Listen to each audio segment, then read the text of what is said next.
hari ini kita kembali bertemu di tempat ini untuk melanjutkan daripada sesi yang sebelumnya pernah kita sudah ikuti pada pertemuan-pertemuan kelompok sebelumnya. Pada kesempatan ini, ibu-ibu, kita akan melanjutkan pada sesi pada sesi 9 yang berkaitan dengan penanganan dan pencegahan stunting melalui stimulasi pada anak. Nah, pada sesi ini kita akan melanjutkan pada anak-anak usia 2 sampai 6 tahun. Jadi walaupun ibu-ibu anak-anak itu sudah melalui 1000 hari pertama, tetapi namanya stimulasi dan pemberian gizi itu harus terus berkelanjutan. Karena pada usia-usia seperti ini itu anak-anak itu dikatakan adalah periode emas. Terus pertumbuhannya itu tetap harus diikuti dengan pemberian makanan yang bergizi, juga dengan stimulasi yang terus berkelanjutan. Nah, tentu stimulasi bagi anak-anak yang usia 2-6 tahun berbeda dengan stimulasi anak-anak yang usia 0-6 bulan, kemudian 16-12 bulan dan sampai 2 tahun. Nah, dalam proses ini tentu kita harus, ibu-ibu harus lebih berkreasi dan punya variasi. Jadi di sini polanya adalah bagaimana anak-anak itu sambil kita bersantai di rumah, tetapi ada nilai yang bisa dimanfaatkan untuk menstimulasi anak. Artinya sambil bermain seperti menyapu, seperti mungkin ibu-ibu pada siang hari menyiapkan makanan, mungkin di situ melibatkan anak-anak tadi sambil belajar di situ bagaimana diberi kepercayaan mungkin untuk ikut membantu membuat sayur, mencuci beras dan kegiatan-kegiatan lainnya di dalam menyiapkan makanan itu. Kemudian mungkin juga pada saat anak-anaknya ibu dia pergi ke sekolah. Pada saat dia ke sekolah kan pada hari pertama dia ke sekolah, tentu dia butuh motivasi, stimulasi, sehingga anak itu punya semangat untuk dia secara mandiri kedepannya bisa menyesuaikan proses-proses ketika dia dari rumah sampai sekolah. Umpamanya ibu-ibu pada saat anaknya pakai baju, itu mungkin ibu bisa membantunya untuk kemudian memasangkan bajunya sambil bernyanyi sehingga anak itu merasa senang. Atau mungkin kemudian pada saat dia memasang sepatunya dia akan kesulitan dibantu, sehingga anak-anak itu di situlah proses bagaimana dia juga belajar memanfaatkan indera-inderanya, bahwa begini cara memakai baju, begini cara memakai sepatu. Itulah proses stimulasi yang sebenarnya bisa dilakukan pada usia-usia 2-6 tahun. Sebenarnya juga hal yang lebih bagus lagi ketika mereka sudah dimasukkan di PAUD.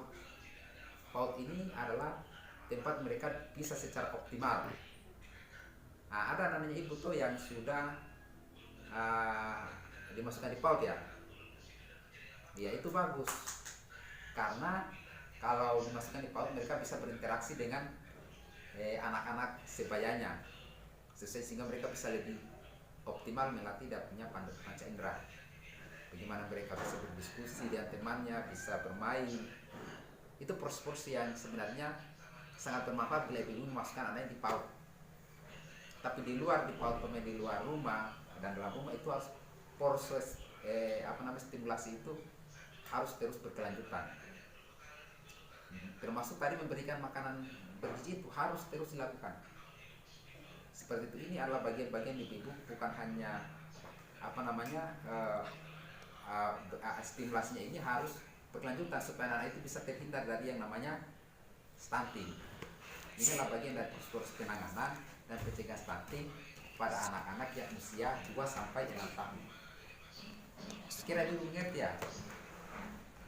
Oh iya, jadi seperti itu ibu ya.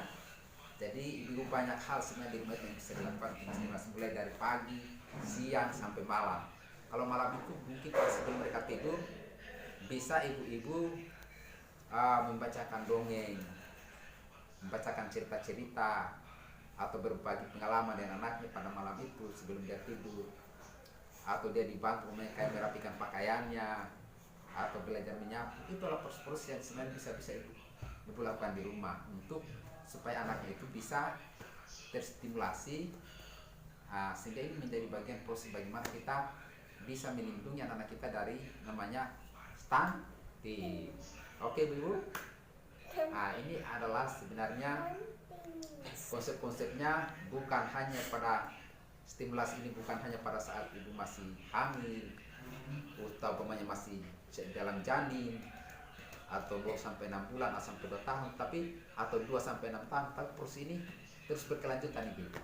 Anak-anaknya itu harus terus didampingi, baik secara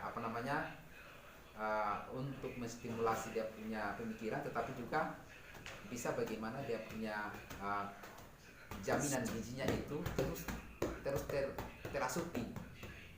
Karena kalau umpamanya anak-anak pada akhirnya tidak terasupi gizinya, ini akan berdampak kepada fisik dan kepada psikisnya juga, atau perkembangan otaknya juga.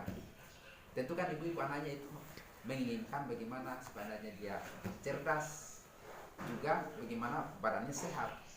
Maka itu tadi yang harus dilakukan, yaitu pemberian gizi secara berkelanjutan dan stimulasi yang terus menerus. Ibu saya kira lebih paham lah sebenarnya bagaimana berhadapan dengan anak-anaknya.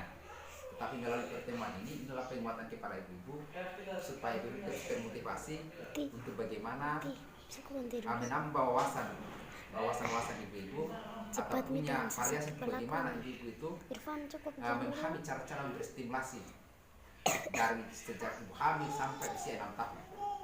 Dan inilah diharapkan melalui pertemuan ini, saya harapkan ibu-ibu bisa mempraktekkan di rumah. Dan di sini akan terus mendampingi ibu untuk bagaimana memberikan materi ini, tetapi kita harapkan ibu-ibu bisa betul-betul mempraktekkan. Ini juga kita akan kawal terus bagaimana apa yang menjadi yang tidak dipahami, dengan kita terus akan berkomunikasi setiap saat, baik melalui pertemuan ini maupun mungkin di luar pertemuan ini dulu. Oke, kita mengerti Bu? Oke, terima kasih. Assalamualaikum warahmatullahi wabarakatuh.